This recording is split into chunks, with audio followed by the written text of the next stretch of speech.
السلام علیکم students. Today our topic is political services of Sir Syed Ahmad Khan. Sir Syed Ahmad Khan کی جو تعلیمی خدمات ہیں جو انہوں نے برصغیر کے اندر مسلمانوں کے لیے سر انجام دی. فرسٹ آف آل جو سید احمد خان نے جو سروسز جو مسلمانوں کو برصغیر کے اندر جو تھے ان کے لیے تعلیم کے میدان کے اندر اپنی خدمات کو پیش کیا اور مسلمانوں کو تعلیم کے جو زیور اس سے راستہ کرنے کے لیے انہوں نے جو مختلف جو ہے اقدامات کیے. سید احمد خان نے برصغیر کے اندر مسلمانوں کی اس دور میں سیاسی رہنمائی کی جب مسلمانوں کو سیاسی رہنما دستیاب نہ تھے. سید احمد خان نے جو پہلا جو قدم کیا مسلمانوں کی جو پولیٹیکل لیول پہ ان کے پولیٹیکل پلیٹ فارم پہ ان کو سروسز پرووائڈ کرنے کے لیے وہ انہوں نے کیا کیا رسالہ اسباب بغاوت ہند جو تھا اس کا اجرا کیا. 1857 کی جنگ آزادی میں جب مسلمانوں نے انگریزوں کے خلاف جو برصغیر کے اندر کی تو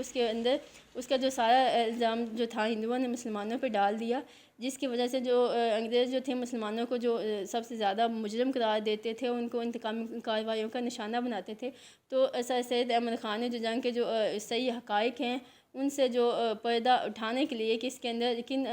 جو حقائق کیا حقائق تھے جن کی بنیاد پر جو ہے مسلمانوں نے انگریزوں کے خلاف جو جنگ کی, نہ صرف مسلمانوں نے کی بلکہ جو ہندو بھی تھے اس کے اندر برابر کے شریک تھے. انہوں نے اس کی ویریفیکیشن کے لیے ان حقائق کو دنیا کے سامنے جو انگریز جو حکومت تھی ان کے سامنے جو عیاں کرنے کے لیے رسالہ اسباب بغاوت ہند جو تھا اس کا جو اجرا کیا تھا. اس رسالے میں سر سید احمد خان نے مسلمانوں کا جو مقدمہ تھا انگریزوں کے سامنے وہ اس کو صحیح طرح سے اس کو ڈیفینڈ کیا اور اس کی ذمہ داری جو ہے پورے ہندوستان کی دوسری جو اقوام ہیں ان پر بھی بتایا کہ ان کا بھی اس کے اندر کتنا کنٹریبیوشن تھا, انہوں نے کیا اسباب تھے جس کے اکارڈنگ جو تھے انہوں نے 1857 کی جنگ آزادی جو تھی اس کو فائٹ کیا. انگریز حکومت سے مفاہمت. جو 1857 کی جنگ آزادی کے بدولت مسلمانوں اور انگریز حکومت میں بدگمانی اور دشمنی کی فضا پیدا ہو گئی تھی. جو 1857 کی جنگ آزادی کے بعد جو مسلمان جو تھے ان کو جو انگریز ہیں ان کے دلوں کے اندر ان کے خلاف بہت بدگمانی اور دشمنی کی فضا پیدا ہو گئی تھی اور مسلمانوں کو وہ انتقامی جو کارروائیوں کا جو ہے نا وہ ان سے انتقامی کارروائیوں کا ان کو ذریعہ بناتے, ان سے انہوں نے بہت زیادہ ان کو لیٹ ڈاؤن کرنے کی کوشش کرتے. اس پر جو دوسری اقوام ہیں برصغیر کے اندر وہ فائدہ اٹھاتی رہی انگریز حکومت سے. تو سید احمد خان نے حالات کی جو نزاکت ہے ان کا ادراک کرتے ہوئے مسلمانوں کو انگریز دشمن روش ختم کرنے اور حکومت سے مفاہمت اور تعاون کی فضا پیدا کرنے کا مشورہ دیا اور مسلمانوں کو اس بات پہ قائل کیا کہ ان کو انگریز حکومت کے ساتھ مفاہمت کا راستہ اور ان کے ساتھ تعاون پر جو ہے وہ کرنا چاہیے. جنگ آزادی کے بعد پیدا ہونے والے بدترین حالات میں سر سید احمد خان نے مسلمانوں اور انگریز حکومت کے درمیان مفاہمت کے پل کا کردار ادا کر کے دونوں قوموں کے درمیان اعتماد اور مفاہمت کی فضا پیدا کی. تو جنگ آزادی کے بعد جو کشیدہ حالات پیدا ہو گئے تھے اس کو جو ہے ان کے درمیان اس کو سارٹ آؤٹ کرتے ہوئے انگریز حکومت اور مسلمان جو تھے برصغیر کے اندر ان کے درمیان مفاہمت اور اعتماد کی جو فضا پیدا کی تھی. یہ سر سید احمد خان کی جو تھی بڑی کاوشوں کے بعد جو تھی جو مسلمان اور جو انگریز حکومت تھی ان کے اندر اعتماد اور مفاہمت کی جو فضا تھی وہ پیدا ہوئی. ہندو مسلم اتحاد کی کوششیں. سر سید احمد خان ہندو مسلم اتحاد کے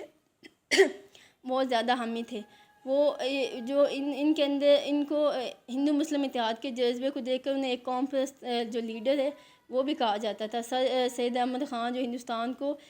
دلہن کی خوبصورت آنکھوں جو دونوں آنکھیں ان سے تشبیہ دیا کرتے تھے اور ہندو اور مسلم اتحاد جو ہے اس کے حامی تھے. سر سید احمد خان نے جو برصغیر کے اندر اپنی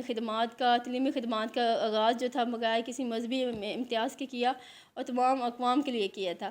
جو سر سید احمد خان اپنی پوری زندگی ہندو مسلم اتحاد کے لیے وقف کر رکھی تھی. یہ ایک علیحدہ بات ہے کہ وہ ہندو ذہنیت کی بدولت اپنے مقصد میں کامیاب نہیں ہوئے. سر سید احمد خان ہندو مسلم اتحاد کے حامی تھے اور ان کو جو قوم پرست لیڈر بھی کہا جاتا تھا اور انہوں نے اپنی زندگی جو تھی اسی کے لیے وقف کر رکھی تھی. لیکن جو ان پہ جو یہ ایک علیحدہ بات تھی کہ ہندو مسلم اتحاد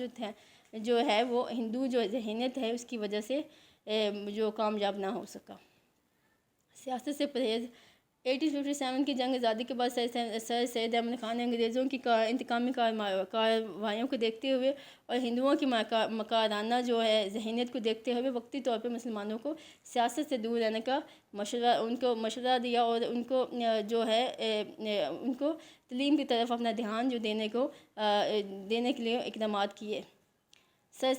سید احمد خان مسلمانوں کی سیاست میں آنے سے پہلے ہندوستان کی دوسری اقوام کے مقابلے میں کھڑا ہونے کی تلقین کرتے تھے۔ سر سید احمد خان جو تھے پولیٹیکل لیول پہ مسلمان جو ہیں ان کو فائٹ کرنے سے پہلے اس بات کی ان کو تلقین کرتے تھے کہ وہ دوسری اقوام جو ہیں برصغیر کی دوسری جو اقوام ہیں ان کے ان کے سامنے پہلے اپنے جو ہیں پہلا مقابلہ کرنے کی جو صلاحیت پیدا کرے، اس کے بعد وہ پولیٹیکل لیول پہ جو انگریز حکومت ہیں ان کے سامنے کھڑا ہوں۔ دو قومی نظریے کے بانی برصغیر کے مسلمانوں کے لیے سر سید احمد خان نے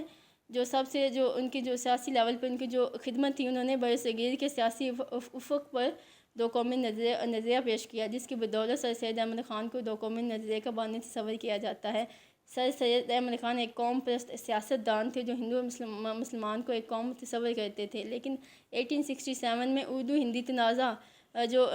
نے سر سید احمد خان کی آنکھیں کھول دی، اور اردو ہندی تنازع میں ہندو ذہنیت کو دیکھتے ہوئے سر سید احمد خان نے بے ساختہ الفاظ میں کہا، ہندو کبھی بھی مسلمانوں کے خیر خواہ نہیں ہو سکتے اور ہندو اور مسلمان دو علیحدہ قومیں ہیں۔ شروع میں برصغیر کے اندر سر سید احمد خان جو تھے دونوں قوموں کو متحد کرنے کے حامی تھے اور جو قوم پرست کے لیڈر کے طور پہ مانے جاتے تھے، لیکن جب 1867 کے اندر اردو ہندی جو تنازع شروع ہوا کہ برصغیر کی جو قومی زبان تھی اس کے اندر جو ہے وہ ہندی کو بنانا چاہ رہے تھے، اردو ہندی تنازع جو تھا وہ شروع ہوا، تو جو ہندوؤں کی جو ذہنیت ہے مسلمانوں کے لیے وہ صحیح طور پہ سر سید احمد خان